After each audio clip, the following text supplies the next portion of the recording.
கடவுளே 30-35 வருஷமா என் லவ் அரியலே போயிங்குது. இந்த வருஷம் மட்டும் கிளியர் பண்ணி விட்டுன்னு வச்சுக்க. அடுத்த வருஷம் குடும்பத்தோட வந்து மொட்டை அடிச்சுக்கிறேன்னா முறையத்தை பார்த்த வேலைக்கு ஆகுது போலிது. பாப்பா இந்தாமா இது எதுமையா உங்க அக்கா கிட்ட கொடுப்போம். டாடியா அட மண்டை கோளாரு எவனை பார்த்தாலும் அப்பா அப்பான்னுவா எதுமா கொடுப்ப? என்ன உங்க அம்மா பேரு என்ன? சும்மா பெரிய பொண்ணு நீங்க நம்ம பெரிய பொண்ணு ஆயிட்டுக்கிறீங்களாமா? இது அங்கிள் சும்மா விளையாட்டு சொன்னடா. நீ வீட்டுக்கு போ. பிப்ரவரி மாசம் ஒரே பனி அதிகமாகுது. வீட்டு விட்டு வெளியே வராதீங்கன்னா நம்பு போயிடுங்க. போங்க போங்க போ. இது நீ செருப்பு கட்டி அடிச்சுக்கலாம். எனக்கு வெக்கமே இல்ல. 20 வருஷத்துக்கு முன்னாடி இவங்க ஆத்தக்காரிக்கு லவ் லெட்டர் தூக்கின்னு ஒன்னடா சின்ன பையா. இப்ப அவ பெத்த பொண்ணுக்கே லவ் லெட்டர் கொடுக்குற நிலைமை ஆகி போச்சு.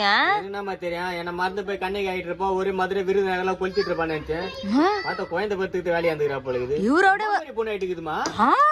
இவரு அப்படியே ஓகேமா தான் இருக்கிறாரு. கையில இருக்கிற லெட்டரை பார்த்தாலே தெரியுது. இந்த வருஷம் அரியர் வைக்க வச்சல